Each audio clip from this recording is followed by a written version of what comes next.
Actuellement, nous procédons les séminaires en ligne.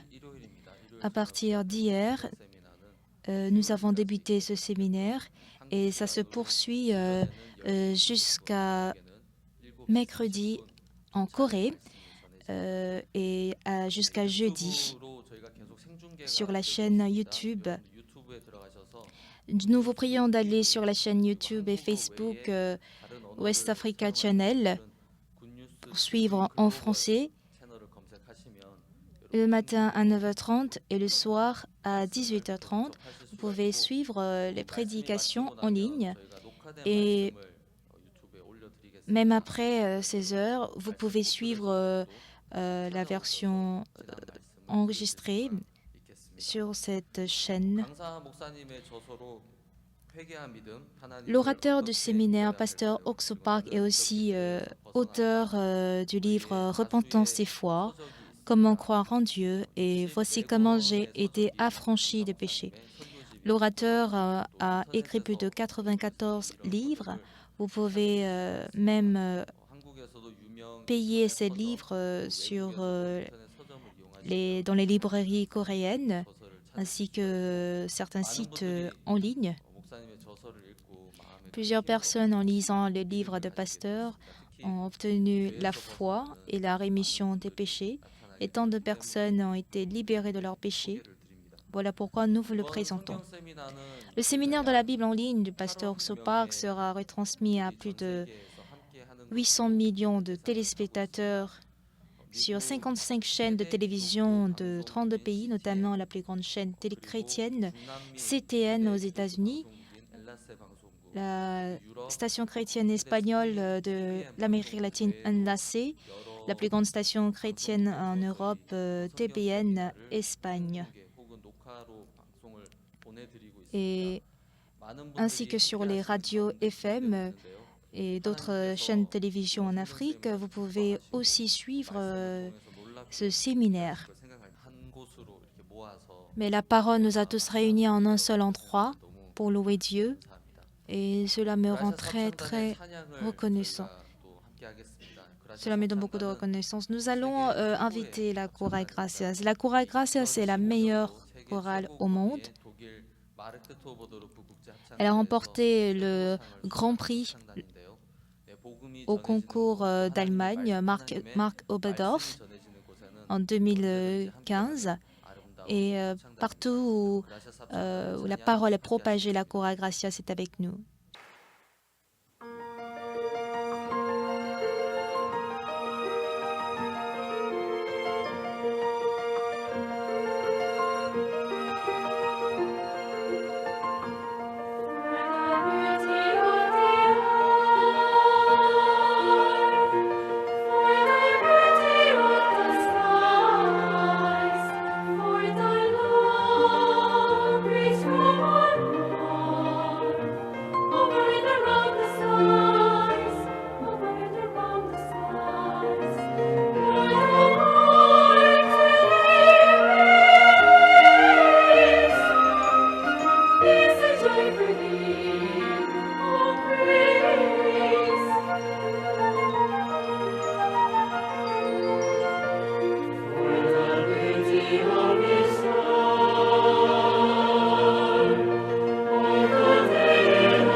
Et je pense que Dieu va remplir notre cœur avec la parole. À présent, nous allons inviter Révérend Pasteur Oksopa, qui est le fondateur des missions de la Bonne Nouvelle.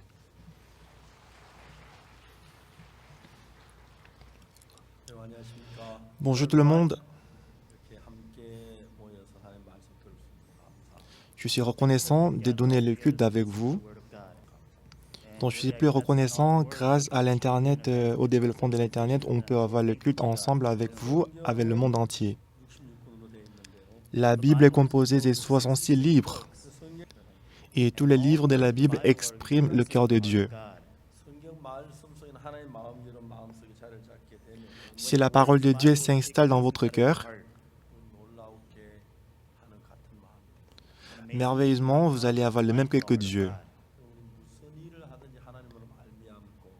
Quoi que vous fassiez en ce moment-là, vous allez recevoir la grâce de Dieu. Et si vous travaillez avec le même cœur que Dieu, tout sera possible pour vous.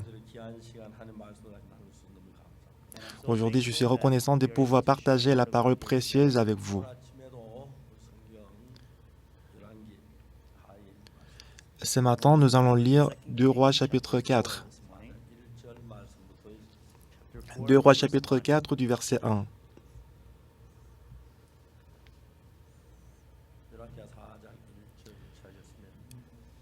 Si vous avez trouvé 2 Rois chapitre 4 du verset 1, nous allons lire ensemble. Une femme d'entre les femmes des fils des prophètes cria à Élisée en disant « Ton serviteur, ton mari est mort et tu sais que ton serviteur craignait l'Éternel. Or le créancier est venu pour prendre mes 2 enfants et en faire ses esclaves. Le créancier est venu pour prendre mes 2 enfants et en fait ses esclaves. » Élisée lui dit « Que puis-je faire pour toi? Dis-moi, qu'as-tu à la maison ?» Elle répondit « Ta servante n'a rien du tout à la maison qu'un vase d'huile. » Et il dit « Va demander au dehors des vases chez tous tes voisins, des vases vides, et n'en demande pas en petit nombre. Quand tu seras rentré, tu fermeras la porte sur toi et sur tes enfants, tu verseras dans tous ces vases et tu mettras de côté tous ceux qui sont pleins. » Alors elle quitta et ferma la porte sur elle et sur ses enfants. Il lui présentait les vases et versait. Lorsque les vases furent pleins, il dit à son fils, « Présente-moi encore un vase. » Mais il lui répondit, « Il n'y a plus de vase. » Mais il lui répondit, « Il n'y a plus de vase. » Et lui s'arrêta.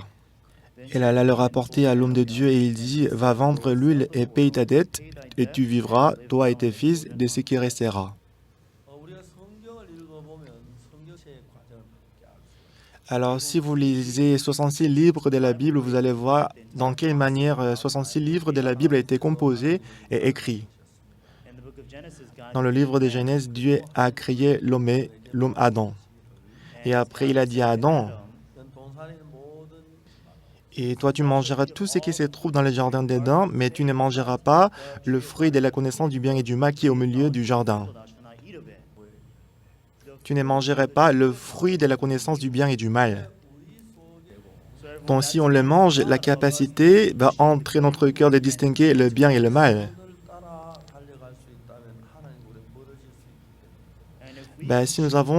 Si on peut choisir le bien de nous-mêmes, on peut être éloigné de Dieu.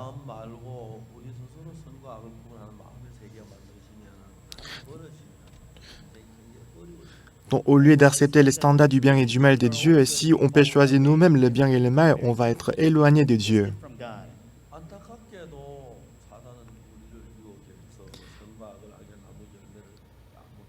Malheureusement, Satan nous a trompés et nous a séduits pour manger le fruit de la connaissance du bien et du mal.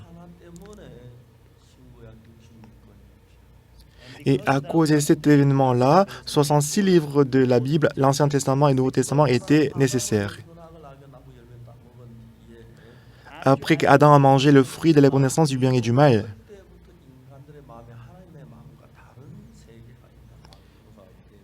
depuis ces jours-là, le monde de Dieu, un monde qui est autre que le monde de Dieu, a été créé dans son cœur.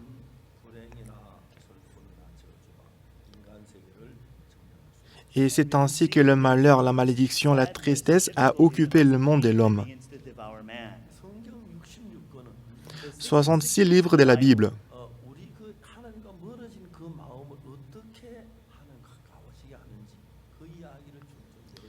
nous explique précisément notre cœur qui est éloigné de Dieu. Il nous explique comment on peut être approché de Dieu.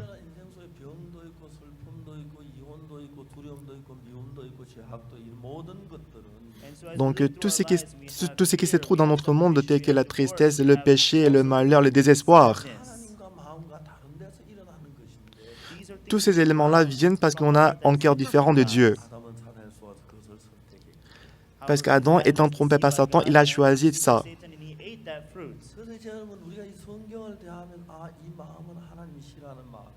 Lorsque vous lisez la Bible, à ces cœurs-là, Dieu les déteste. Avec ces cœurs, on ne doit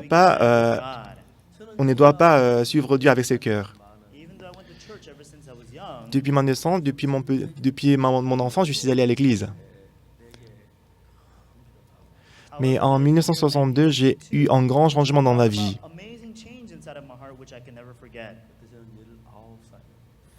Alors j'avais 19 ans. Tout ce que je faisais, il y avait que l'échec dans ma vie. Le dernier espoir qui est resté dans mon cœur,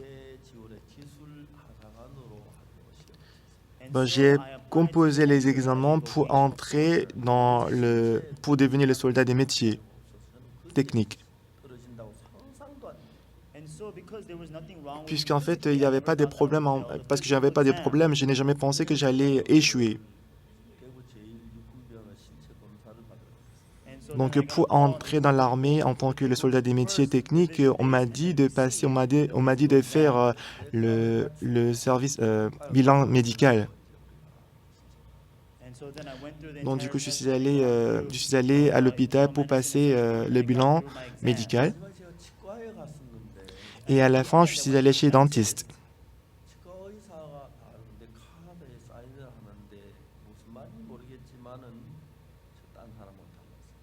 Mais à la fin, le dentiste, il a signé sur mon cahier, mais pour quelques raisons, la signature qu'il avait mise était différente des autres. À l'époque, mon dent devant qui est un peu cassé, j'ai l'impression que c'est devenu problématique.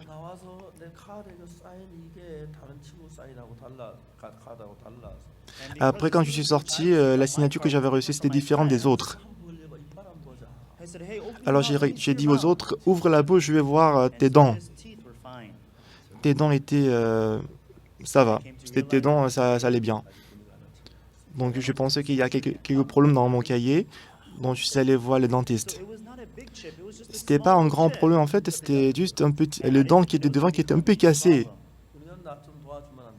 Alors j'ai demandé au docteur militaire, est-ce que vous pouvez pas m'aider? Mais il dit non.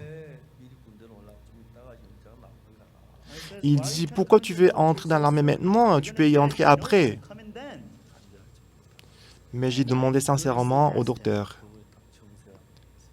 Mais il m'a dit froidement, même si je dois donner la démission, je ne peux pas te laisser passer. Si c'était le dent qui est à l'intérieur, je peux peut-être te pardonner.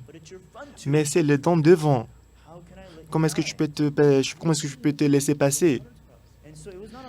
Mais je pensais que ça allait bien parce que c'était pas que les dents étaient cassées en grande partie. C'était mon dernier espoir, mais mon dernier espoir était abandonné.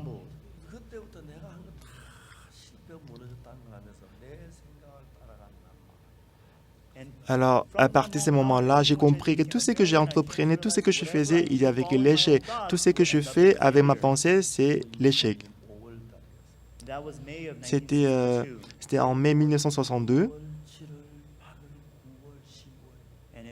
C'était en mai, en juin, en juillet, en août, en septembre, en octobre. Comme je pense que c'était comme un philosophe. J'ai pensé beaucoup sur ma vie. J'avais une question dans mon cœur. C'est que quand les autres font, ça marche, mais pourquoi quand je fais, ça ne marche pas pour moi? Et mon oncle, après avoir assisté à la guerre des Pacifiques, il est retourné. et il vivait au Japon, il travaillait au Japon, et que mon oncle m'a dit de venir au Japon pour travailler avec lui. Alors moi, j'ai pensé d'y aller pour travailler avec mon oncle dans le domaine des génie civil. Et en ce moment-là, à cause de la relation entre le Japon et la Corée, je devais prendre un bateau pour y aller. Même ça aussi, ça ne marchait pas. Pourquoi tout ce que je fais, ça ne marche pas? Pas lorsque les autres travaillent, ça marche pour eux, mais pourquoi ça ne marche pas pour moi? Dieu, qu'est-ce que je fais? Et moi, je n'avais aucune idée. Mais il y a une chose qui est restée dans mon cœur, c'est que jusqu'à présent, tout ce que je faisais en suivant ma pensée, rien n'a marché. J'ai compris que tout ce que je fais selon ma pensée, ça ne marche pas.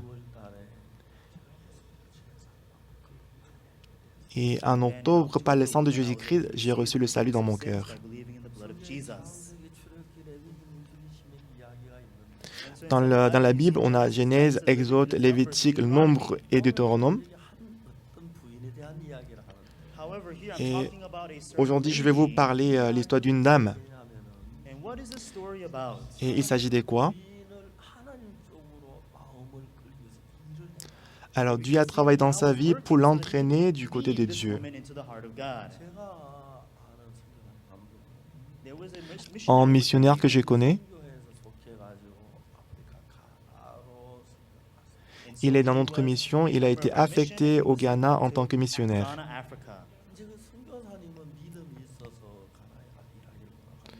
Et missionnaire, il avait la foi, il voulait travailler en Afrique. Mais la femme du pasteur, elle ne voulait pas y aller. Elle était bancaire.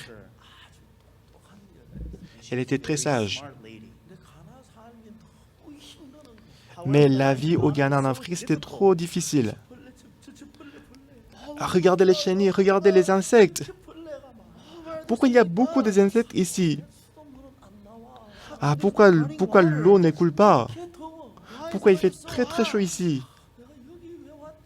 Pourquoi je suis venu en Afrique?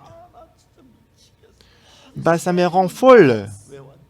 Pourquoi je suis venu en Afrique? Donc le siège de la mission,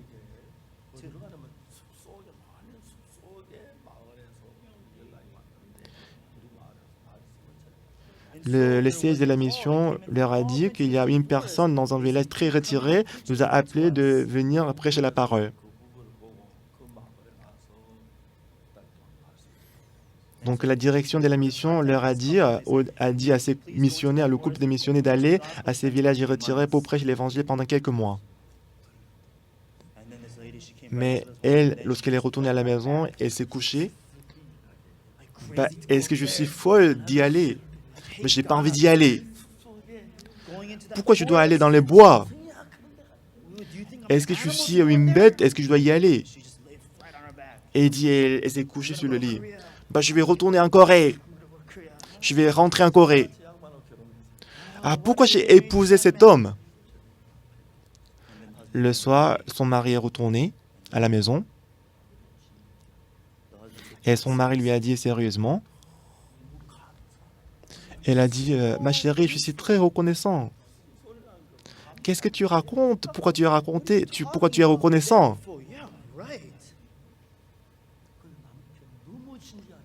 Mais son mari a parlé d'une manière très sérieuse. Tu sais, on ne peut même pas parler les langues.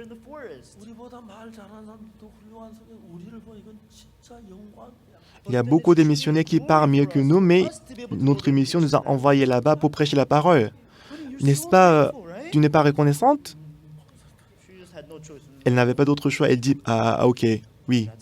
C'est ainsi qu'ils sont allés dans les jungles. Il y avait un bus de Tema jusqu'à Kumasi, au Ghana. Lorsqu'ils sont arrivés à Kumasi, mais il n'y avait pas le bus à Kumasi.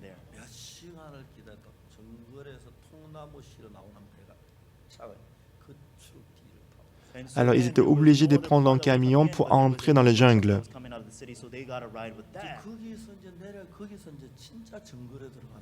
Et ils sont descendus dans les jungles. Comme ça, en fait, ils sont vraiment entrés dans les jungles très retirés. Et il y avait partout les branches, les arbres, dont ils étaient obligés de marcher en courbant les dos. Il y avait un guide qui les a conduits. Et sa femme suivait son mari, puisque s'il lève la tête, ça va cogner la tête. Alors pendant 2 heures, ils ont couru.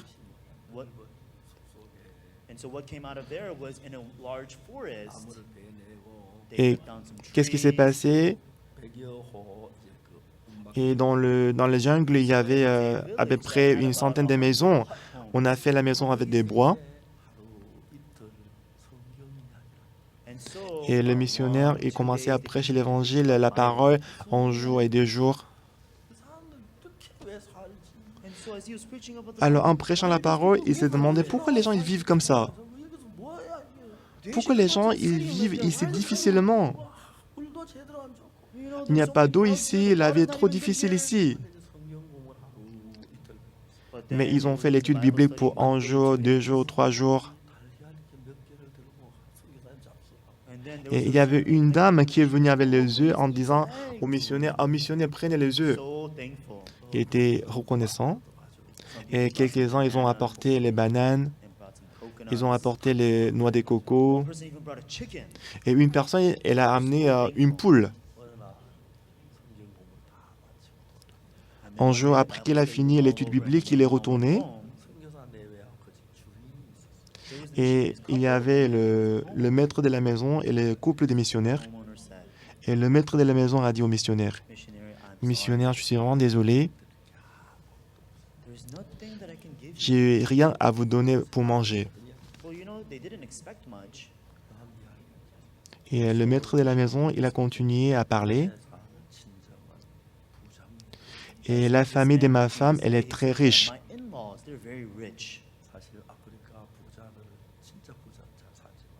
C'est vrai que les riches en Afrique, ils sont très riches. Mais les riches au village, dans les jungles, ce sont des gens qui ont plus de bananes, qui ont beaucoup de noix de coco. Donc, il a dit que la famille de sa femme est très riche et que sa femme est très riche. Il a dit, regarde les bananiers à côté, tous ces bananiers est à ma femme. Et au coin, un bananier où il n'y a pas les bananes, c'est à moi. Mais le cocotier aussi, le cocotier de ma femme, il y a beaucoup de noix de coco dessus. Mais pour mon cocotier, il n'y a rien du tout. C'est pourquoi, missionnaire, je n'ai rien à vous donner, je suis vraiment désolé. Alors, la femme du pasteur, en écoutant ces paroles, elle était surprise. Dans ces jungles, il y a le cocotier des femmes et le cocotier du mari. Ah, c'est pour ça que le maître de la maison, il ne peut même pas toucher le bananier de sa femme. Alors sa femme, qu'est-ce qu'elle a pensé? Ah, c'est trop marrant. Et même si on prend tous les bananes, ça ne va pas coûter $20. Mais comment est-ce qu'on peut distinguer les bananiers des femmes et les bananiers du mari? Comment est-ce qu'on peut appeler ça le couple? Ils sont vraiment africains. C'est comme ça qu'elle a pensé. Mais après un moment, ce qui l'a choqué le plus, c'est vrai qu'elle n'a pas distingué les bananiers de son mari, les bananiers, ses propres bananiers.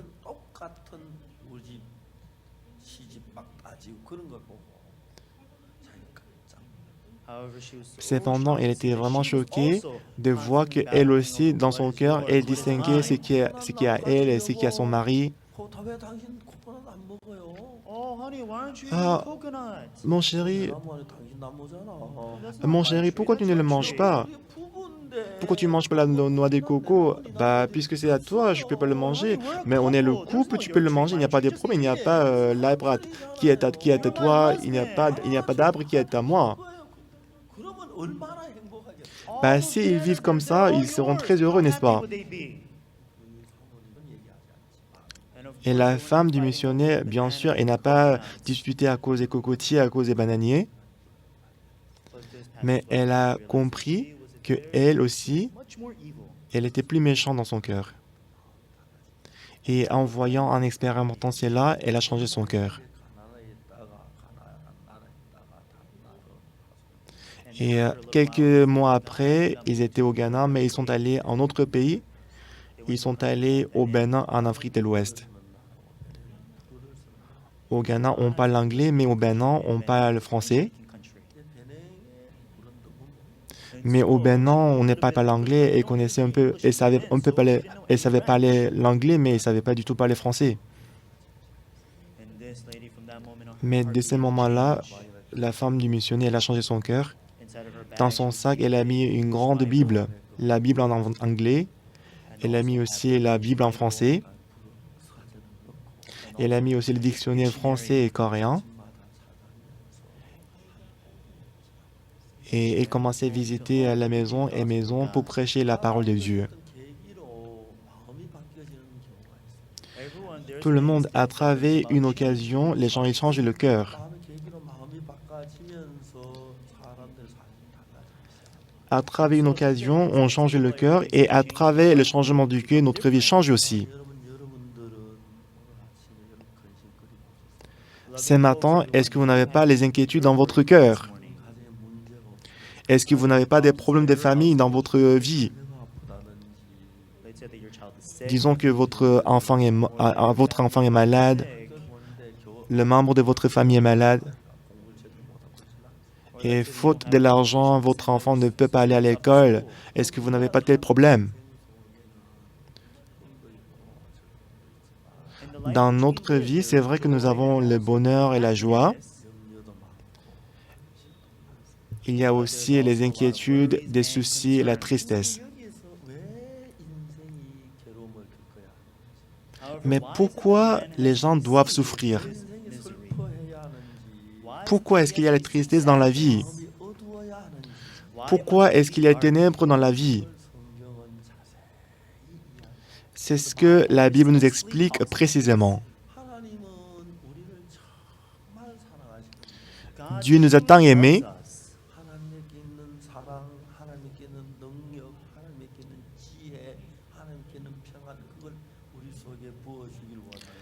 la paix qui est en Dieu, la grâce qui est en Dieu, la puissance, l'amour qui est en Dieu, Dieu, il a envie de nous le donner.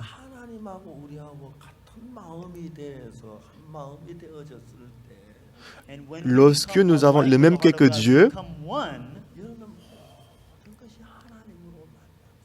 en ce moment-là, vous allez voir que dans votre vie, en toute chose, vous allez recevoir la grâce de Dieu. Donc du coup, en vivant en Dieu, en 1973, j'ai fini la formation des missionnaires et j'ai été affecté, je suis envoyé à Akokton en Corée. Quand j'ai pensé à ça, en ce moment-là, j'étais très heureux. Quand j'étais envoyé à Akokton, j'ai pris des nourritures pour 2 ou 3 jours. Et j'ai vécu là-bas pendant 9 mois. Quand je suis allé dans ce village en ce moment-là, c'était la saison des pluies. En Corée, généralement, après le moisson, la pluie tombe. Mais cette année-là, la saison de pluie est venue un peu plus tôt et avant de moissonner, la pluie est tombée. Ce qui fait que ces villages étaient vraiment pauvres. Donc ce qu'ils ont fait, c'est qu'ils ont pris les couteaux, ils ont pris les ciseaux pour couper l'orge. Ils ont mis le feu, ils ont grillé l'orge. Et c'est ce qu'ils ont mangé, ils étaient vraiment pauvres.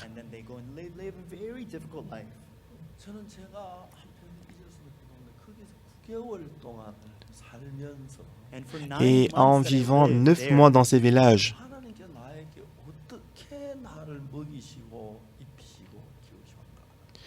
j'ai pu expérimenter comment Dieu m'a vêtu, comment Dieu m'a fait manger.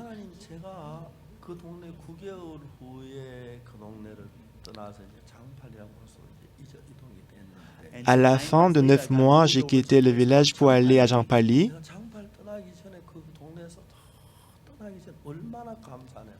Et avant de quitter Akorton, j'étais très reconnaissant dans mon cœur.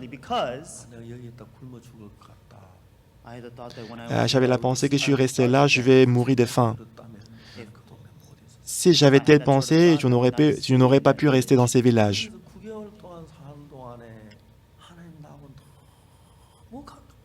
Pendant 9 mois de séjour dans ces villages, j'étais vraiment approché des dieux. Une fois, j'étais en train de lire la Bible. Et j'avais très très faim.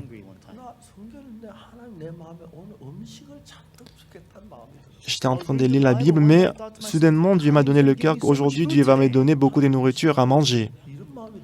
Ah, c'est bizarre. Pourquoi Dieu me donne ce cœur aujourd'hui? Et soudainement, quelqu'un est venu dehors. Il a frappé la porte dont je lui ai dit à entrer dans la chambre. C'était un jeune homme. J'ai commencé à causer avec lui. Lui, il était venu du village à côté.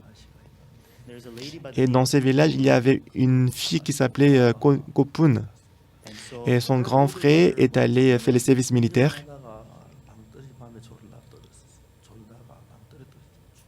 Mais il était le conducteur, il était chauffé dans l'armée, mais en conduisant la voiture dans la nuit, il a fait l'accident, il est mort.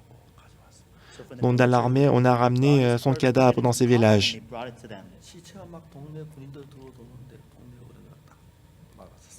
Lorsque les soldats sont arrivés au village avec les cadavres, les personnes âgées du village, ils ont empêché d'entrer.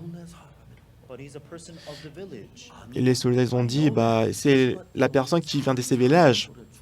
Mais les gens âgés de ces villages, ils ont dit, oui, je connais ces personnes, mais les gens qui sont morts, ils ne peuvent pas entrer dans ces villages. Seulement les vivants peuvent entrer dans ces villages. Ce qui fait que les soldats, ils étaient obligés de mettre le cercueil et le cadavre à côté de l'entrée du village. Ils devaient faire le funérail, mais c'était leur première fois de faire le funérail pour la personne qui est morte en dehors des villages. Alors, ils ne savaient pas quoi faire. Donc, les gens qui étaient au village, ils ont trouvé ça très difficile. Les cadavres commençaient à s'abîmer de plus en plus. Et la personne la plus âgée du village, ils ne savaient pas quoi faire. Mais ils ont dit, j'ai entendu qu'il y a un jeune pasteur à côté, le village d'à côté, on va aller demander. C'est comme ça que la personne est venue pour me demander de venir à leur village. Quand je suis arrivé à leur village, il y avait des cris, pleurs. La première chose que j'ai vue dans ces villages, c'était la nourriture, la table qui est remplie de nourriture.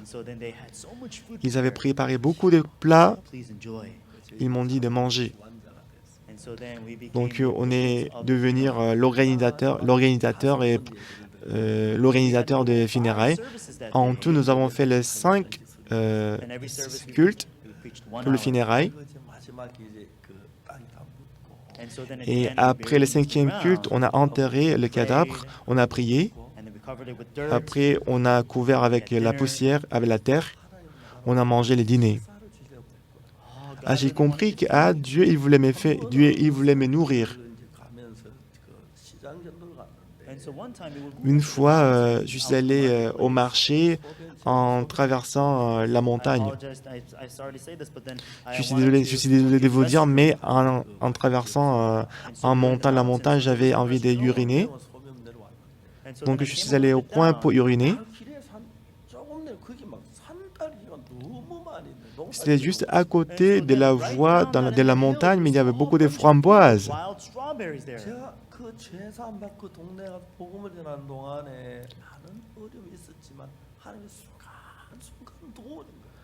Après que j'ai reçu le salut, quand je suis venu dans ces villages, c'est vrai qu'il y avait beaucoup de difficultés, mais Dieu m'a aidé dans plusieurs aspects. En 1968, j'ai fini les services militaires et après, je suis allé à Kimcheon pour prêcher l'évangile.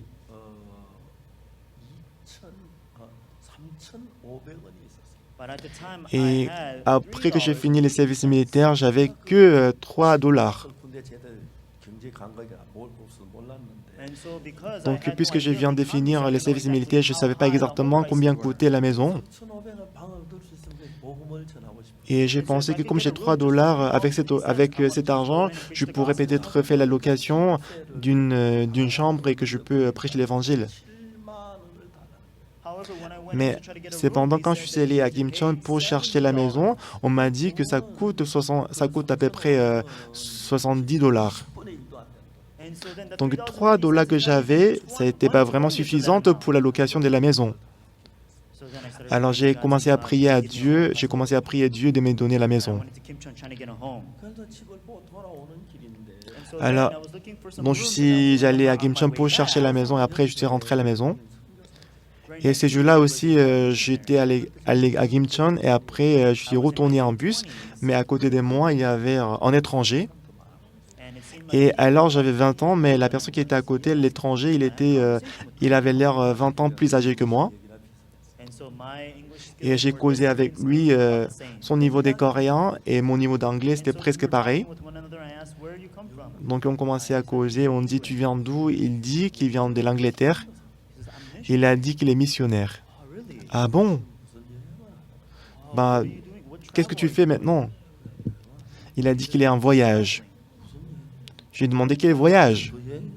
C'est le voyage missionnaire? Il a dit non, non, c'est juste voyage touristique. Quand j'ai écouté ça, j'étais très fâché.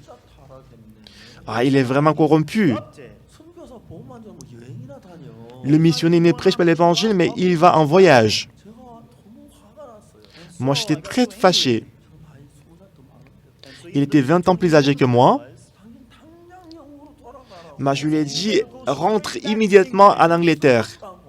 Ta mentalité est pourrie. Tu es missionnaire, tu ne prêches pas l'évangile. Comment tu peux faire le voyage touristique sans prêcher l'évangile?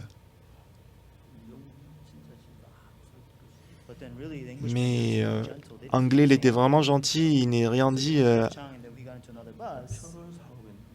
Et quand on est arrivé à Gochang, j'étais en train d'acheter le billet, mais il s'est approché de moi et dit, Monsieur Pak, il m'a demandé, ce soir, est-ce que je ne peux pas dormir chez toi aujourd'hui?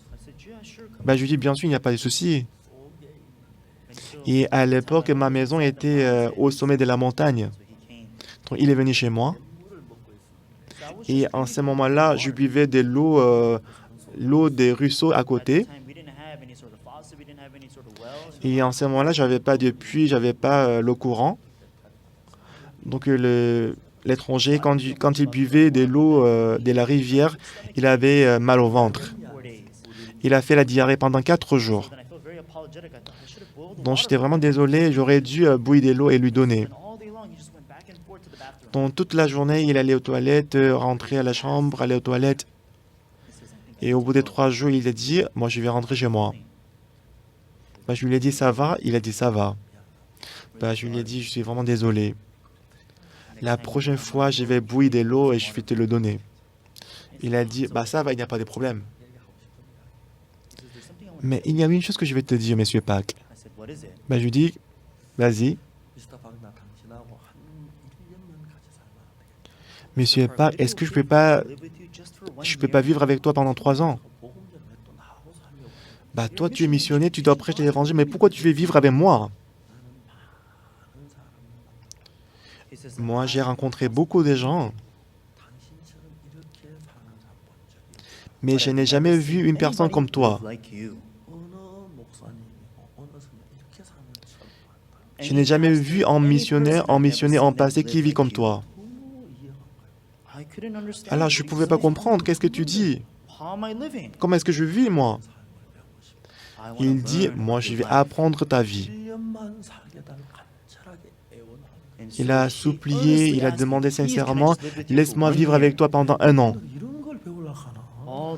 Comment est-ce que c'est ce que l'étranger veut apprendre? Moi, je ne pouvais pas y répondre.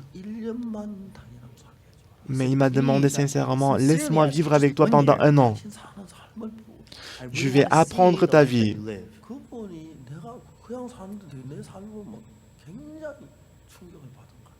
Donc j'avais l'impression qu'il était vraiment choqué de ma manière de vivre.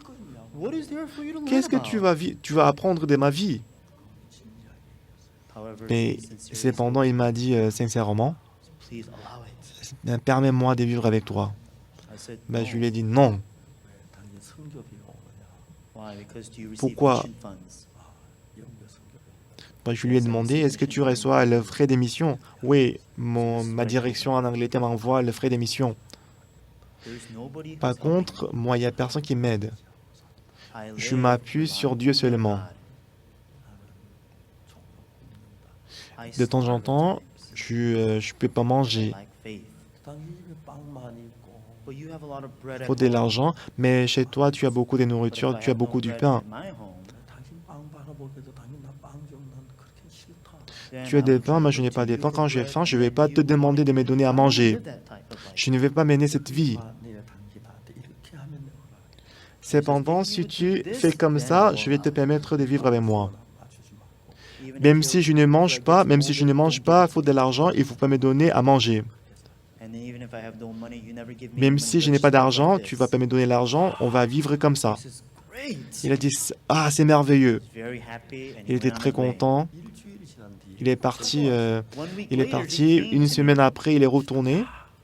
Il a dit, Monsieur Park, on va vivre dans une maison, n'est-ce pas? J'ai prié Dieu, la direction de ma mission. Il nous a envoyé de l'argent pour acheter la maison.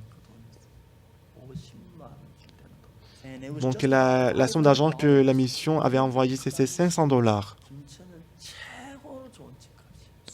Alors, en ce moment-là, avec cet argent, on a pu acheter la plus belle maison de Gimcheon. Alors j'ai pensé, je me suis dit dans mon cœur que Dieu il exauce très bien la prière de cet étranger, mais Dieu ne m'exauce pas très bien. Mais en tout cas, on commençait à vivre ensemble. Donc j'ai l'impression que Dieu m'a donné la maison.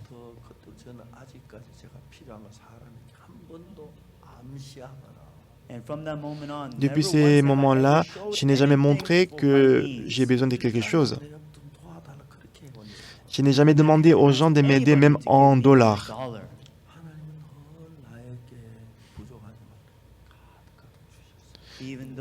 Bien que j'ai beaucoup de manquements, toujours Dieu m'a rempli, Dieu m'a exaucé. Dieu il a fait en sorte que je puisse m'appuyer sur Dieu seulement. C'est vrai que des fois j'étais en difficulté, oui, des fois j'étais difficile. Mais Dieu m'a toujours protégé, Dieu m'a aidé. Ici, il y avait une femme des fils des prophètes. Elle est mariée, elle a eu 2 enfants. Un jour, son mari a cru en Dieu.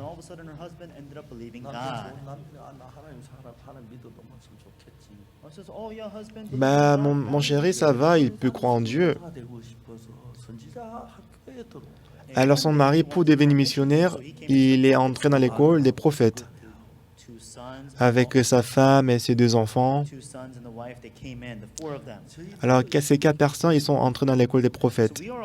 Nous aussi, nous avons l'école des missionnaires. Il y a beaucoup d'événements qui se passent. Quel genre d'événements? Des fois, le mari, parce qu'il veut vivre pour Dieu, il entre dans l'école des missions. Alors que sa femme, elle n'a pas du tout l'envie de devenir missionnaire. Mais des fois, sa femme suit son mari pour entrer dans l'école des missions. On peut voir qu'il y a une grande différence entre ces 2 personnes.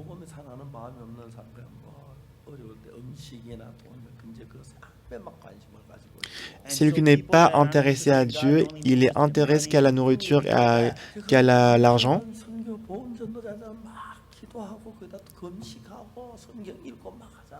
Le mari, cependant, le mari, il sert Dieu, il jeûne, il lit la Bible, il prêche la parole.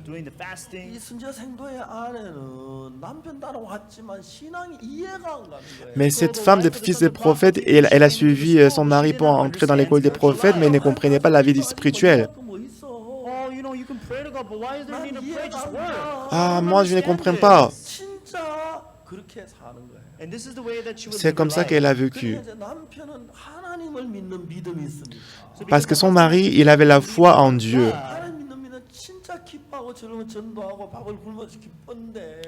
Parce qu'elle avait la foi en Dieu, il était heureux, même s'il ne pouvait pas manger, il était heureux dans son cœur.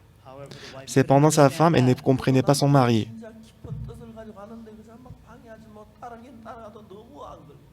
Parce que son mari vraiment envie d'entrer dans l'école des missions, dans l'école des prophètes.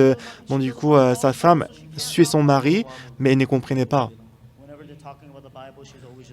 À chaque fois qu'on a parlé de la Bible, elle s'endormait. Est-ce que vraiment Dieu il existe? Est-ce que Dieu est vraiment vivant? C'est comme ça qu'elle a pensé. Malheureusement, un jour, soudainement, son mari est décédé. Sa femme a pensé, moi, je ne voulais pas devenir missionnaire. Comment est-ce que je peux être missionnaire? Tout ce que je dois faire, c'est de m'occuper de mes deux enfants.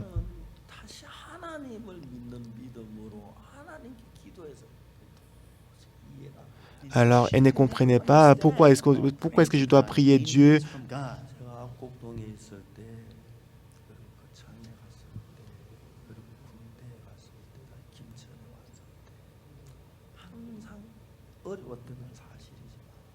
Quand j'étais à Cocteau, quand j'étais à Jean-Pali, quand j'étais dans l'armée, quand j'étais à Kimchi, c'est vrai que dans ma vie, il y avait toujours les difficultés. Des fois, je ne pouvais pas manger, faute de nourriture.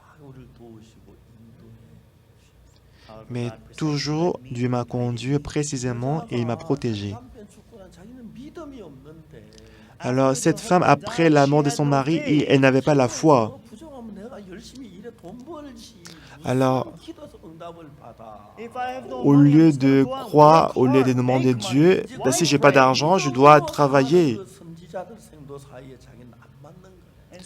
Alors, elle ne pouvait pas comprendre les collègues qui étaient dans l'école des prophètes qui vivaient par la foi.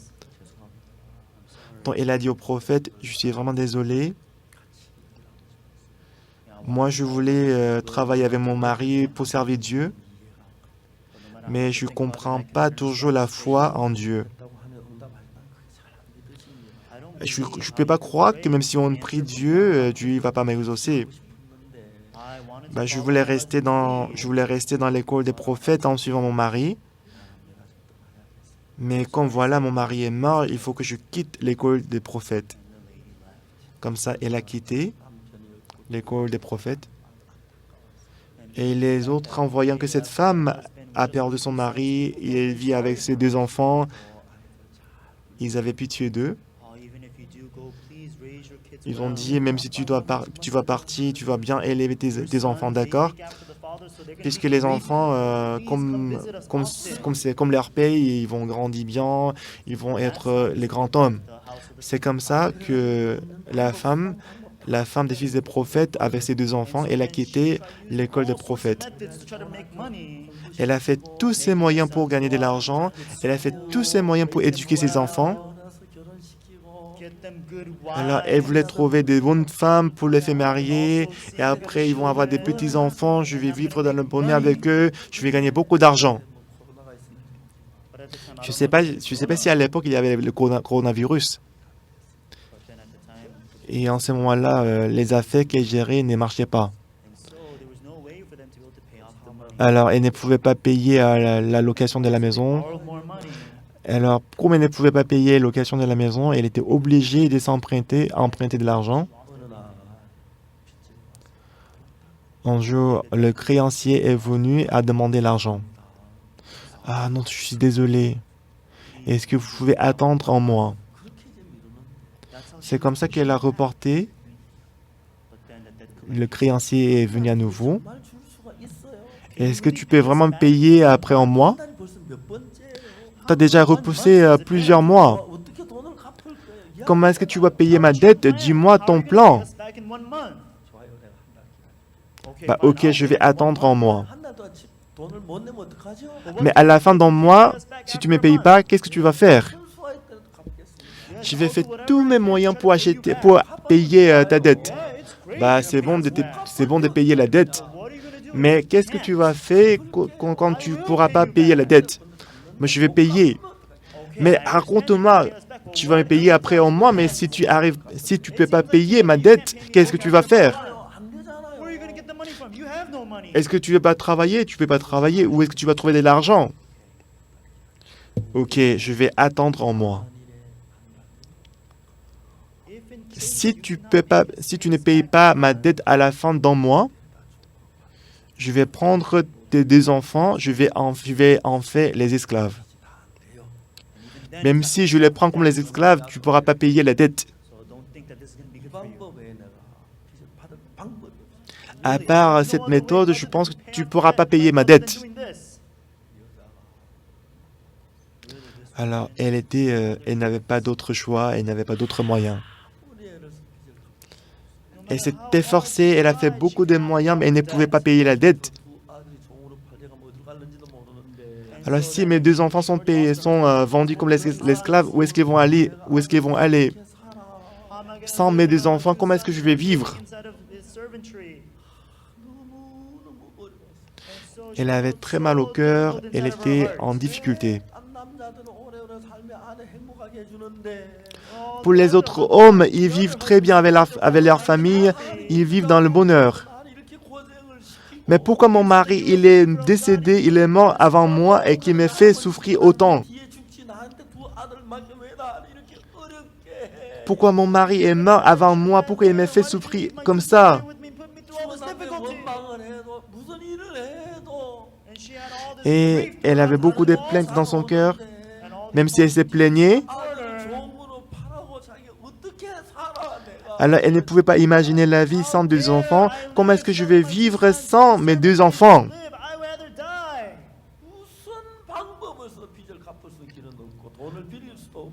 Alors, elle n'avait pas d'autre moyen pour payer la dette. Elle ne pouvait même pas emprunter de l'argent. Lorsqu'elle a pensé qu'elle va perdre ses deux enfants, elle a failli devenir folle. Lorsqu'elle a pensé que ses deux fils vont être vendus comme les esclaves, ils vont souffrir.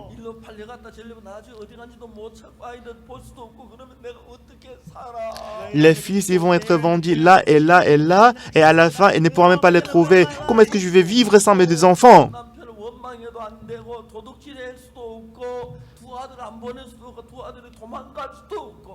Alors, elle en voulait à son mari, et il n'avait pas d'autre moyen, elle ne pouvait pas s'enfuir avec ses deux enfants, et ne savait pas quoi faire. Elle en voulait à son mari. Lui, parce qu'il est mort, il est couché paisiblement. Mais moi, qu'est-ce que je dois faire? Qu'est-ce que je peux faire? Même si elle a insulté son mari, même si elle en voulait à son mari, elle ne pouvait rien faire. Elle a essayé de trouver les solutions, mais elle ne pouvait pas trouver la solution. Elle pleurait, elle pleurait, elle pleurait, elle insultait son mari. Mais le problème, c'est qu'elle ne peut pas vivre sans deux enfants. Elle était très triste. Si mes deux enfants sont vendus comme l'esclave, comment est-ce que je peux vivre tout seul? Comment est-ce que je peux vivre tout seul? Ah, Dieu, il est méchant. Mais soudainement, il s'est souvenu de Dieu. Ah oui, c'est ça. Ah, ces gens-là, ils croyaient en Dieu. Ils disaient que si on prie Dieu, il va nous exaucer. Alors que j'avais prié, il ne m'exauçait pas. Mais comme elle n'avait plus d'autres moyens,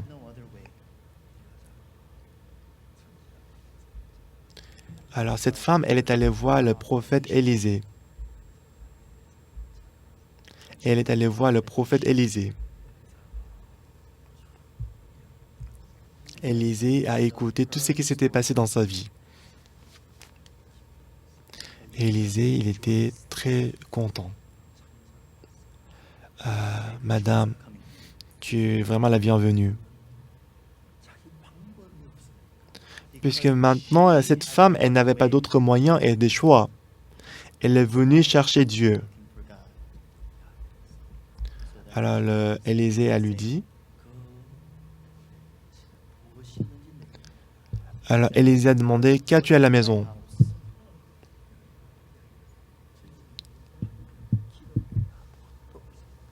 Et elle dit, à la maison, il n'y a pas d'autre chose qu'un vase d'huile. Et Élisée lui a dit, va demander au dehors des vases chez tous tes voisins des vases vides. Et n'en demande pas en petit nombre. Tu vas emprunter le grand vase.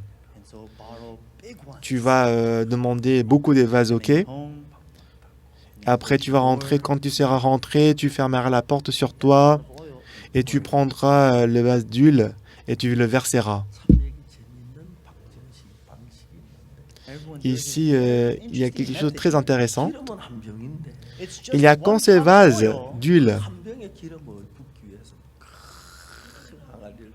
Il y a qu'un seul vase d'huile, mais pour verser cette huile, on a emprunté beaucoup de vases. Apparemment, c'est trop ridicule. Et c'est pour ça que moi, je ne crois pas en Dieu. Il n'y a qu'un seul vase d'huile. C'est pas la peine de demander beaucoup de vases. Si je verse ces vases d'huile, est-ce que je peux remplir tous ces vases? C'est comme ça qu'elle avait pensé au départ. Mais ce qui est merveilleux, c'est que son cœur a maintenant changé. Maintenant, puisqu'elle n'a plus d'autres moyens, même si elle ne comprenait pas, moi je vais écouter la parole du prophète. Oui. Prophète Élisée, je te comprends.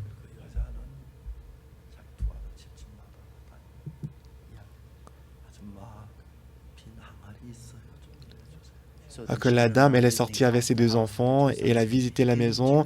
Madame, est-ce que vous avez des vases vides? Qu'est-ce que tu vas faire avec des vases vides?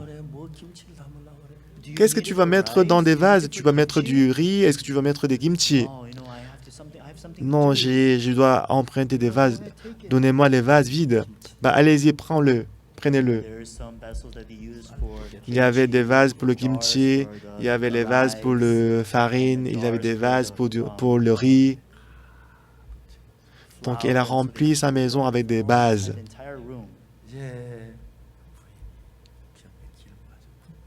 Maintenant, cette femme, elle a versé le vase d'huile. Il n'y avait qu'un seul de vase. Il n'y avait qu'un seul vase de l'huile.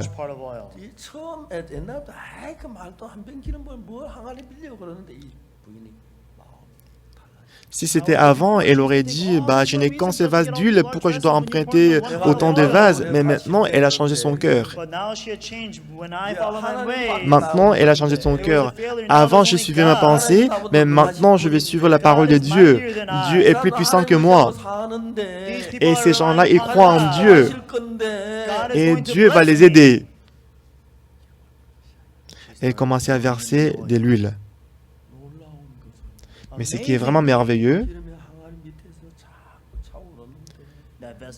elle a versé de l'huile. Apparemment, le vase d'huile qu'elle avait, c'était très petit. Elle pensait qu'elle ne pourrait pas remplir ces vases. Maman, ça sort continuellement, ça sort, ça sort. Oui, c'est ça. C'est Dieu. C'est Dieu qui travaille. Oh, maman, c'est rempli, c'est rempli. Alors la dame, elle était très émerveillée. Seigneur, je n'ai pas la foi. Je n'ai pas cru en Dieu. Je ne comprenais pas Dieu, j'ai abandonné Dieu. Mais Dieu m'a accordé beaucoup de grâce. Le grand vase était rempli de l'huile. Ah maman, ce grand vase est rempli d'huile. Présente-moi un autre vase. Elle commençait à verser de l'huile. C'était rempli encore. Maman, voici tous les vases qui se trouvent dans cette chambre sont remplis d'huile. Oh, maman, c'est rempli, c'est rempli. Pour la première fois de sa vie, elle a expérimenté le travail de Dieu. Dans son cœur, il y avait beaucoup de pensées. Mon mari, il connaissait ces dieux. Pourquoi moi je n'ai pas cru en ces dieux? Les autres, ils croient en ces dieux. Pourquoi je n'ai pas cru en ces dieux?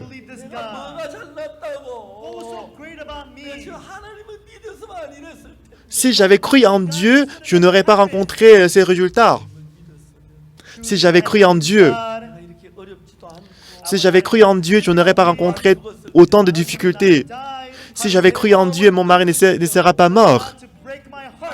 Dieu a cassé mon cœur. Dieu a brisé mon cœur pour me donner son cœur. Dieu a tué mon mari. C'est pourquoi Dieu, il a fait en sorte que mes affaires, mes business ne marchent pas. Donc Dieu voulait m'accorder cette grâce. C'est pour ça qu'il a travaillé dans ma vie. Pourquoi je ne connaissais pas ces dieux? Pourquoi j'étais si arrogante? Pourquoi je n'ai pas écouté la parole de Dieu? Pourquoi je n'ai pas écouté la parole de Dieu? Elle était vraiment triste dans son cœur. Elle était très touchée. Mais Dieu m'a accordé la grâce. Voici lui qui sort. Maman, il nous reste qu'un vase. Maman, il nous reste qu'un vase à remplir. Ah, oui, c'est ça. Tu vois, ton père, il a cru en ces dieux. Mais parce que moi, je ne connaissais pas ces dieux. Je pensais qu'il était vraiment stupide. Je pensais que mon mari, il était insensé. C'est comme ça que j'avais pensé à lui.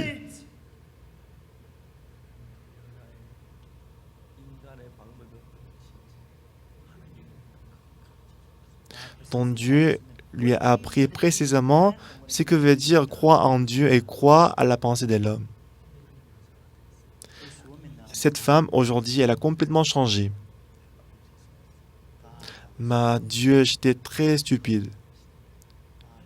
Seigneur, tu es vraiment un Dieu tout-puissant. Tu es le Dieu vivant. Parce que j'étais insensé, je ne connaissais pas Dieu. J'ai méprisé les dieux, j'ai méprisé les gens qui croyaient en Dieu. C'est ainsi que moi j'ai vécu dans ma vie. Mais c'est vraiment merveilleux que Dieu travaille pour moi. En 1962, avant de croire en Jésus-Christ, tout ce que je faisais, j'ai échoué. Donc moi, j'étais en campagne, je ne connaissais pas beaucoup de choses. Mais je me croyais intelligent, je pensais que j'étais très intelligent. J'ai pensé que j'étais grand. Mais Dieu a abaissé, humilié mon cœur. Il a humilié mon cœur.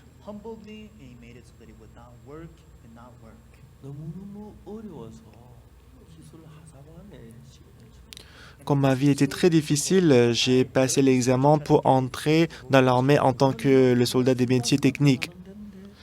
C'était quelque chose qu'en fait tout le monde peut valider, c'était quelque chose que tout le monde peut le faire facilement.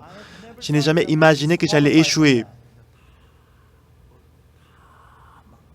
Tout ce que j'entreprenais, tout ce que je faisais, j'ai échoué.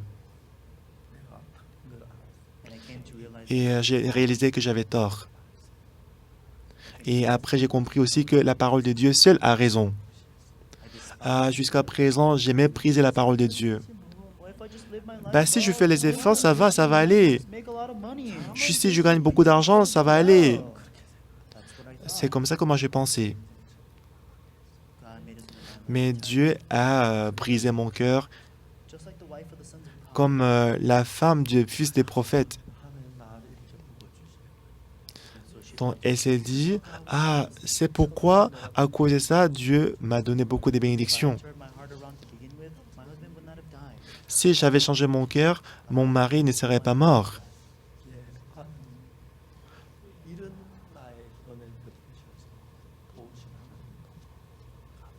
Oh Seigneur, merci beaucoup. Tu m'as accordé cette grâce, tu m'as accordé cette bénédiction. Merci Seigneur.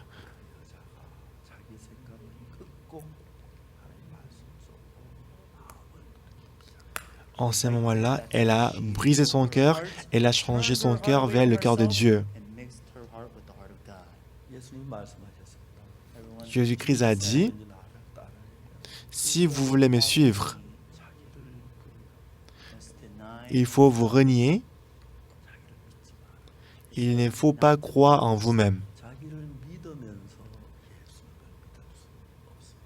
Ayant la confiance en soi, ils ne peuvent pas croire en Dieu. Parce que notre méthode est différente de la méthode de Dieu.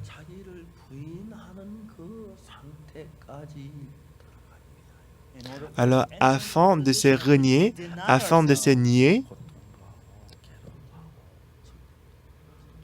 on doit traverser le moment difficile, triste, malheureux. Et j'avais la pensée que je me suis renié en ce moment-là. Parce que tout ce que je faisais, c'était l'échec. Et en ce moment-là, une chose que j'ai compris complètement, ce que j'ai compris précisément, c'est que si je suis ma pensée, je vais échouer et je vais être détruit. Un jour, Dieu a choisi Saül comme le roi.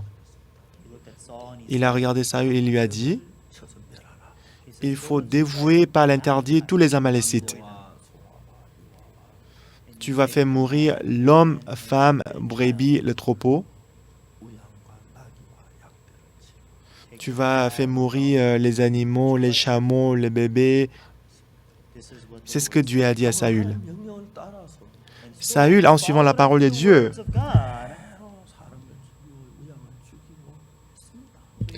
il a tué le troupeau, il a tué les hommes, les femmes. Et après Samuel, le prophète, il est venu. Saül a dit à l'homme de Dieu, tu sois béni, sois béni. J'ai obéi à la parole de Dieu, j'ai fait tout ce que Dieu m'a dit de faire. Cependant, l'homme de Dieu Samuel, il s'est fâché. Qu'est-ce que tu dis? Tu as détruit toutes choses. Pourquoi j'entends maintenant le bêlement? Pourquoi je peux écouter le bruit de bœufs, brebis et boucs?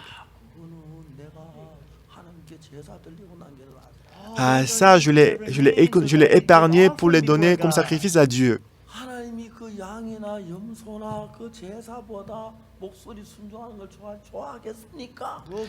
Est-ce que Dieu va prendre plaisir aux offrandes, aux sacrifices que l'obéissance à la parole de Dieu? L'obéissance vaut mieux que le brebis et le bouc.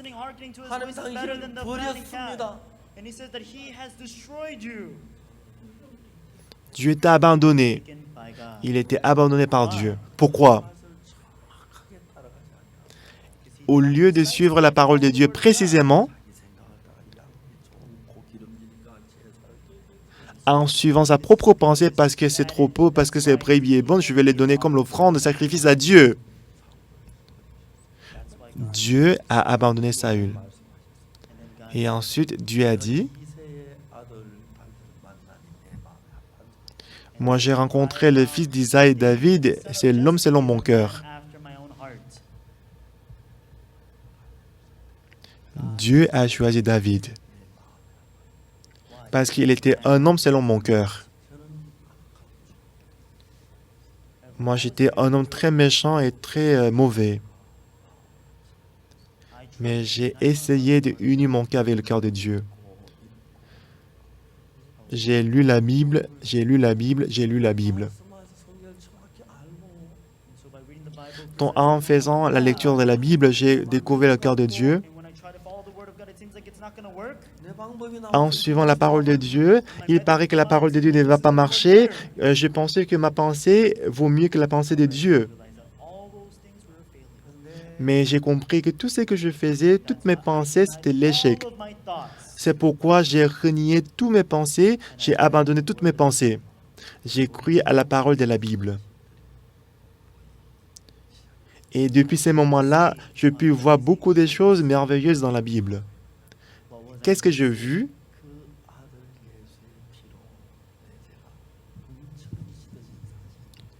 J'ai pu voir et j'ai pu découvrir qu'à travers le sang de Jésus-Christ, qui est le Fils de Dieu, il a ôté tous mes péchés.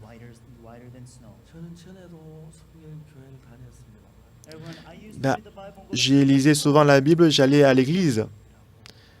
Mais toujours, je me croyais pécheur, j'ai pensé que j'étais pécheur. Pourquoi?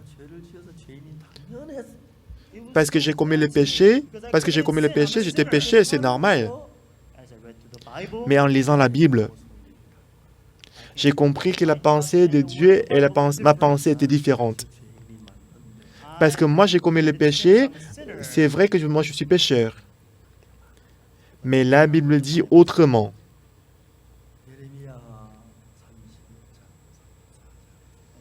Jérémie chapitre 31, verset 34. Qu'est-ce qui est écrit dans Jérémie chapitre 31, verset 34?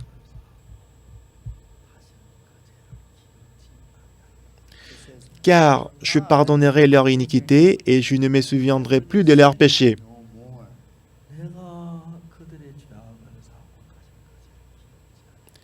Je pardonnerai leur iniquité et je ne me souviendrai plus de leurs péchés, dit l'Éternel. Ah, Dieu, il a pardonné mes iniquités. Et il a dit qu'il ne se souvient plus de mes péchés. Moi, j'ai commis beaucoup de péchés. Mais il a pardonné mes iniquités et ne se souvient plus de mes péchés, dit l'Éternel. Moi, j'ai commis le péché. J'ai commis beaucoup de péchés. Mais la Bible dit,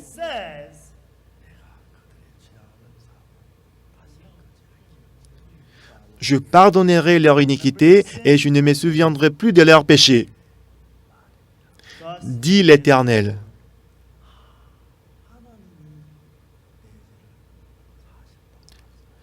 Ah, l'Éternel a dit que mes péchés sont lavés. Et l'Éternel a dit, il ne se souviendrait plus de mes péchés. Toujours, je me croyais pécheur. Et j'ai commencé à lire la Bible. Je l'ai lu 10 fois, 20 fois, 30 fois.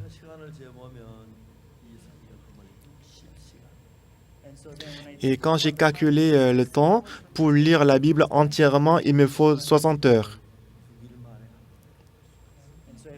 Et si je lis la Bible 10 heures par jour, dans 6 jours, je peux lire la Bible entièrement. Des fois, je ne fais rien du tout pendant la semaine, je ne fais que lire la Bible. Je lis la Bible 10 fois, 20 fois, 30 fois, 40 fois. Mais à chaque fois que je lisais la Bible était différente. Quand je pense simplement, il paraît que c'est normal de dire que j'ai commis le péché, je suis pécheur. Mais qu'est-ce que la Bible dit? La Bible dit que mes péchés sont lavés. La Bible dit que je suis juste. La Bible dit que mes péchés sont lavés plus blancs que la neige. Il a dit qu'il ne se souviendrait plus de nos péchés. C'est certain que je suis pécheur.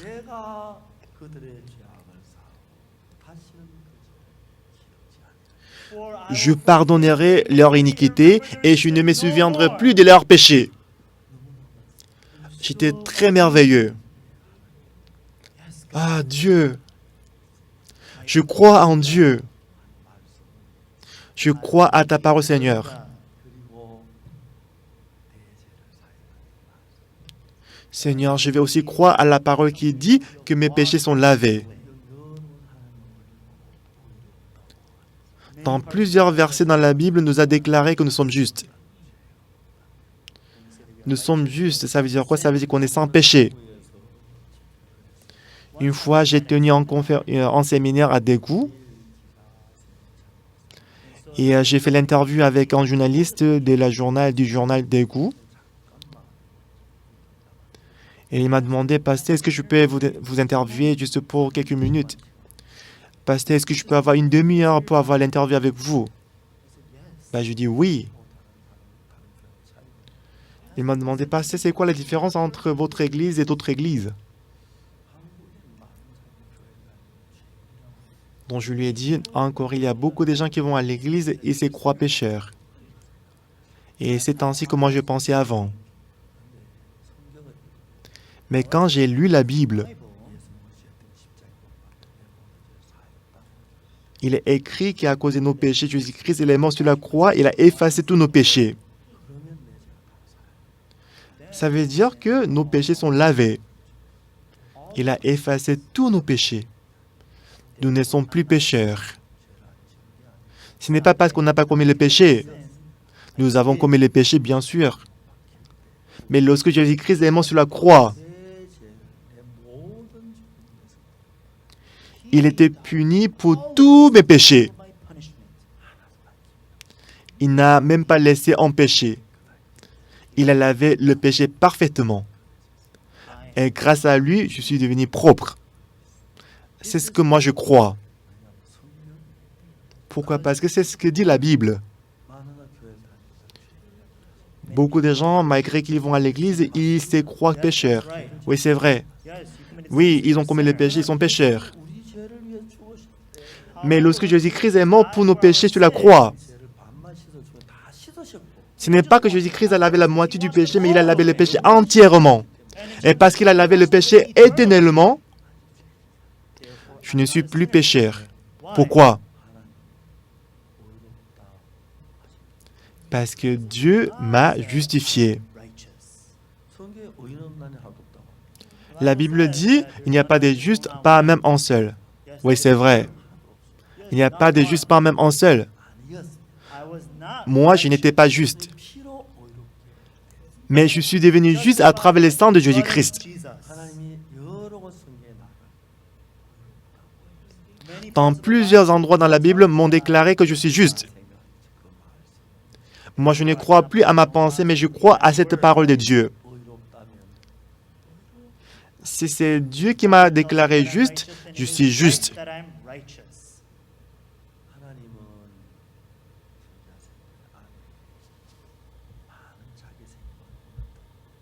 Alors, ce que Dieu a fait à la femme des fils de prophète, il a brisé sa pensée et pour la faire croire uniquement à la parole de Dieu. Il a fait mourir son mari et qu'il a fait ne pas marcher ses affaires et que Dieu l'a mis dans une position où elle devait vendre ses deux enfants comme l'esclave. Si elle avait changé son cœur, rapidement, elle ne serait pas endettée. Elle aurait pu croire en Dieu plus rapidement. Alors Dieu, pour la sauver, pour lui donner le salut,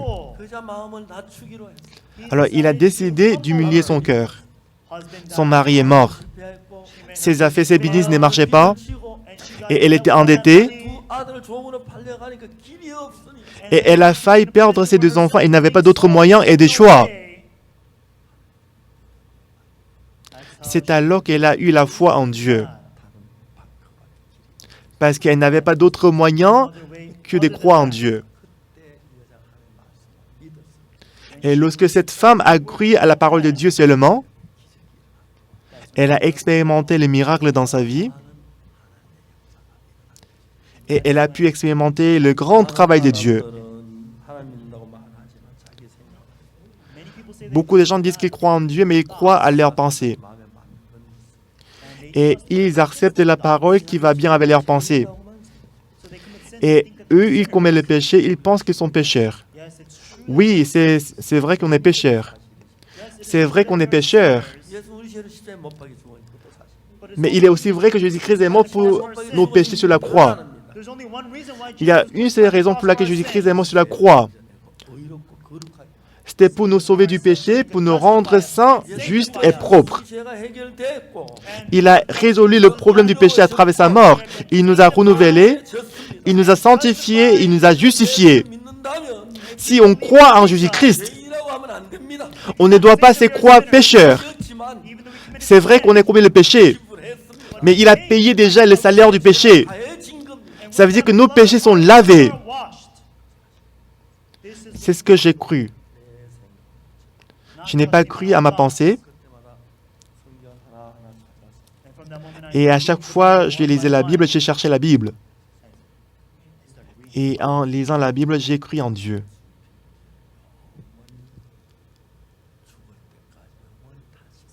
Le sang de Jésus-Christ a lavé nos péchés jusqu'à la mort éternellement. Tout le monde, c'est ça la parole de Dieu. Et moi, j'ai cru à la parole de Dieu. Et à partir de ce moment, mon cœur est devenu un avec le cœur de Dieu. Des fois, je suivais ma chair. Mais je pouvais voir que Jésus-Christ m'a conduit mon cœur. Je vous ai raconté comment j'étais guéri des ulcères de l'estomac.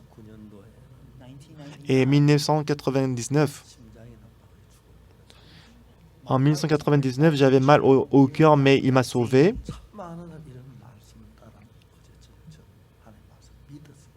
Comme je vous ai dit hier, lorsque beaucoup de gens ont cru à la parole de Dieu, ils étaient guéris de la maladie. 1987. En 1997, j'ai souffert pendant 3 mois à cause de l'ulcère de l'estomac. Et j'étais guéri. Et après, quand j'ai prêché ce témoignage le premier jour de la retraite d'été, parmi les gens qui étaient présents,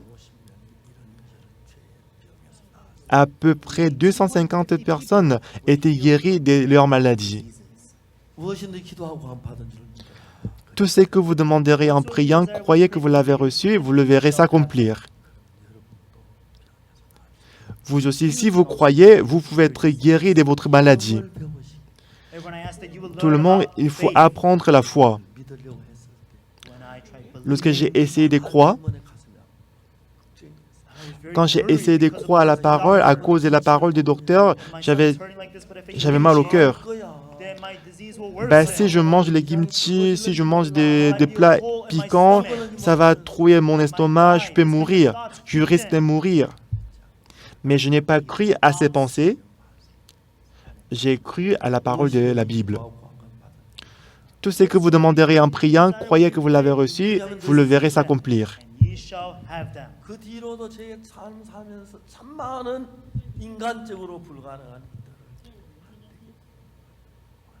Depuis ces jours, mais après cela, dans ma vie, il y a beaucoup de situations impossibles, mais Dieu l'a changé, Dieu l'a changé. Une fois, j'ai reçu un coup de fil du missionnaire Nam Kyung-yeon des Philippines. C'est son fils qui a raccroché. Je lui ai dit, il faut passer le téléphone à ton père. Mon père, il est hospitalisé. Pourquoi?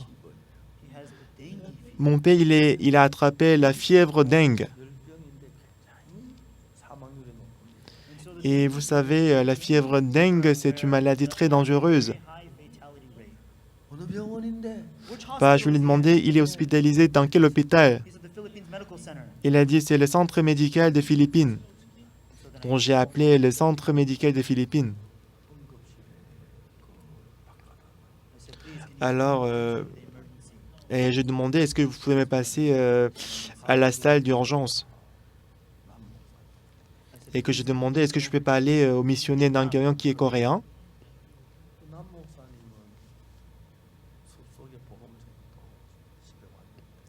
Et missionnaire Nam Kyung-yeon, il est allé dans les jungles pour prêcher l'évangile. Mais dès son retour, son corps entier est devenu sombre.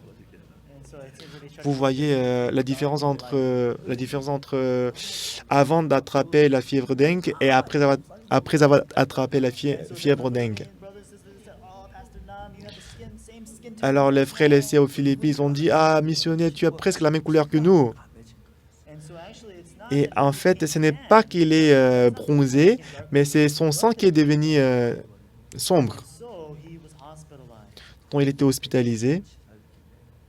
Et vous savez, quand on attrape la fièvre dengue, la mortalité c'est très haute. Il était en train de mourir. Mais en ce moment-là, le docteur a dit, et le docteur en dialecte, il a dit que c'est coréen, il va mourir dans l'après-midi. Puisque le missionnaire, il était missionnaire aux Philippines, il comprenait ce qu'il disait. Il a écouté qu'il allait mourir dans l'après-midi. Mais alors, je l'ai appelé, et à l'époque, missionnaire Angyeong, il ne pouvait même pas parler. Il ne pouvait qu'écouter ce que je disais.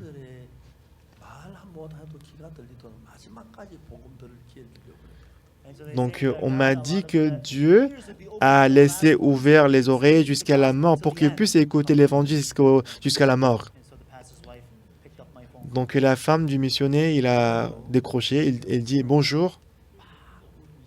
Et lorsqu'elle a écouté ma voix, elle a commencé à pleurer. « Pasteur, pasteur, qu'est-ce que je dois faire maintenant? Qu'est-ce que je dois faire maintenant? Qu'est-ce qu'on va faire maintenant ?» Déjà dans son cœur, son mari était mort. Mais je lui ai dit, madame, ne pleurez pas. Mais elle continue à pleurer et elle dit, qu'est-ce que je dois faire maintenant? Mon mari va mourir. Je lui ai dit, arrête de pleurer. Missionnaire Nangyang, il ne va pas mourir. C'est ce que je lui ai dit. Après, elle dit, pasteur, c'est vrai? Pourquoi tu dis c'est vrai? Qui est-ce qu'il a envoyé passer missionnaire Nangyang aux Philippines? Est-ce que c'est pasteur Osopa qui l'a envoyé aux Philippines? Est-ce que c'est missionnaire de la bonne nouvelle qui l'a envoyé aux Philippines? Non. C'est Dieu qui l'a envoyé aux Philippines. Je connais très bien les Philippines. Donc, le travail de ton mari, Nangyang, son travail n'est pas encore fini.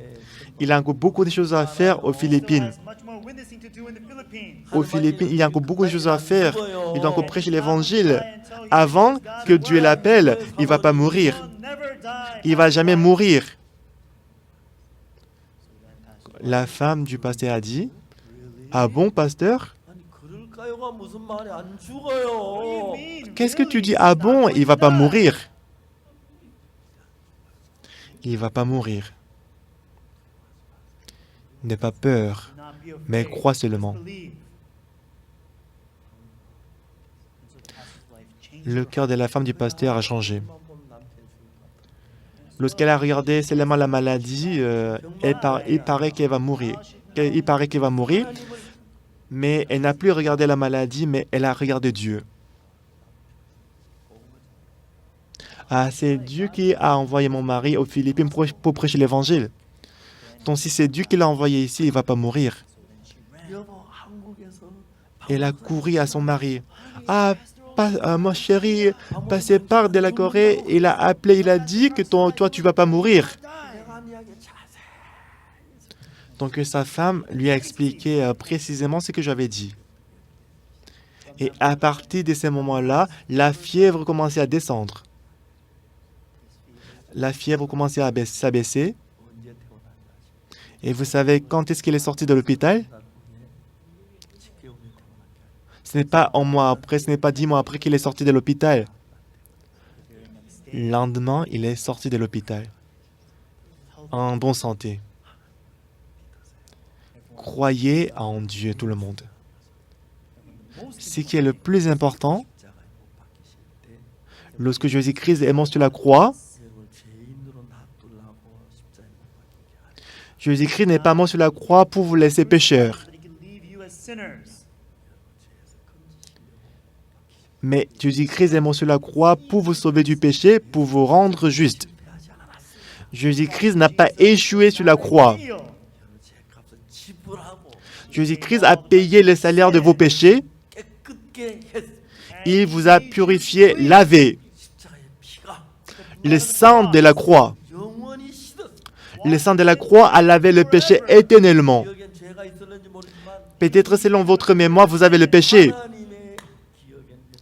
Mais selon le souvenir, selon la mémoire de Dieu, vous n'avez plus de péché. Selon Dieu, vous n'êtes pas pécheur. Parce qu'il vous a déclaré juste. Vous allez abandonner toutes les pensées qui sont dans votre cœur. Mais croyez seulement à la parole de Dieu. Qu'est-ce qu'elle a dit? Je ne me souviendrai plus de leurs péchés ni de leurs iniquités.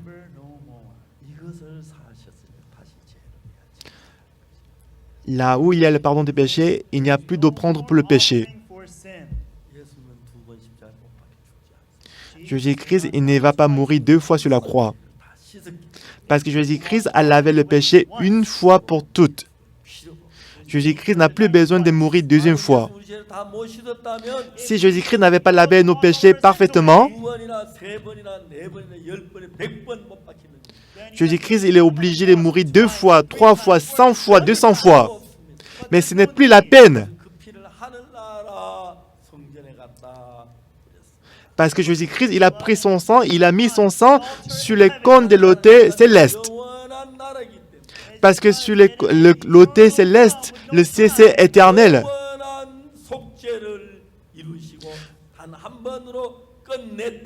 Jésus-Christ a accompli une rédemption éternelle et il a lavé tout le péché une fois pour toutes.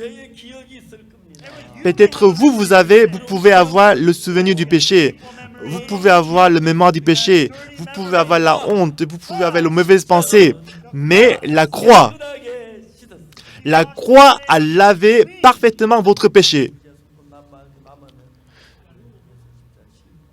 Si Jésus-Christ avait laissé un peu de péché, ça veut dire que Jésus-Christ a échoué sur la croix. Mais Jésus-Christ n'a jamais échoué. C'est ce que dit la Bible.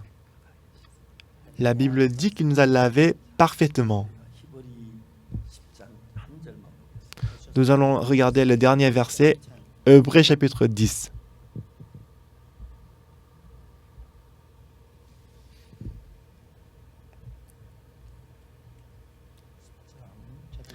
Hébreux chapitre 10.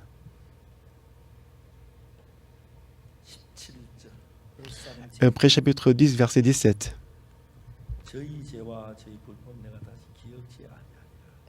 Et je ne me souviendrai plus de leurs péchés ni de leurs iniquités.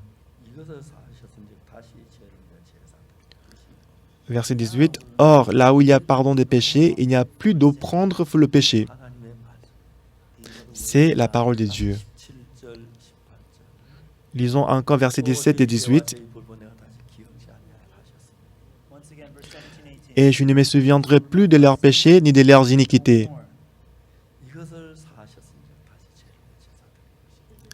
Or, là où il y a pardon des péchés, il n'y a plus d'offrande pour le péché. Parce que la Bible a dit qu'elle a lavé tous nos péchés. Il n'y a plus d'offrande pour le péché. Lorsque Jésus-Christ est mort sur la croix,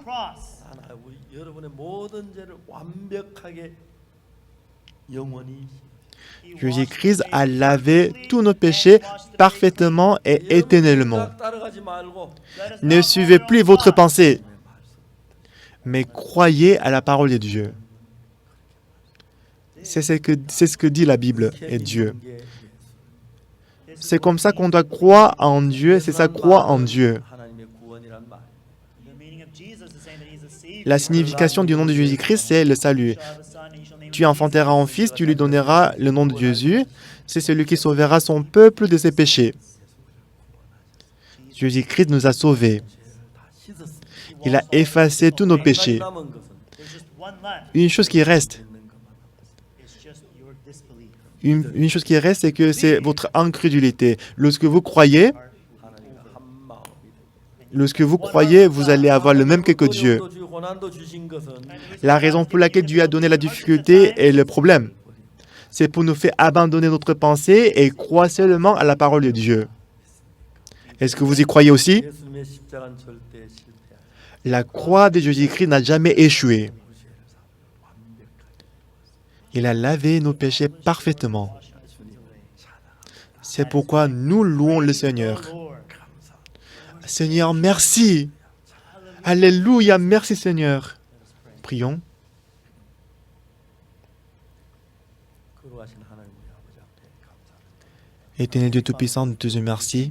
죄로만 영원한 멸망을 당했으더니 À cause du péché, on devait périr pour toujours. 오셔서 우리 죄를 씻으셔서 정말 감사합니다. Mais je te remercie parce que tu as envoyé Jésus-Christ pour laver tous nos péchés. 이번에 방송을 통해서 전 세계 수많은 사람이 이 말씀을 전합니다. Donc cette fois-ci, à travers l'émission, on va prêcher l'évangile à beaucoup de gens. 역사의 모든 의심을 물리치고 Que le Saint-Esprit va travailler dans le cœur de chacun de nous pour éradiquer les doutes et permet-nous de croire à la croix de Jésus-Christ. Et permet-nous de glorifier Dieu qui nous a justifiés et sanctifiés. Permet-nous d'être affranchis de tout le péché et permet-nous de mener la vie des bénédictions. J'espère que la grâce de Dieu entrera dans le cœur de tout le monde. Merci Seigneur. J'ai prié au nom de Jésus-Christ. Amen. Merci beaucoup tout le monde.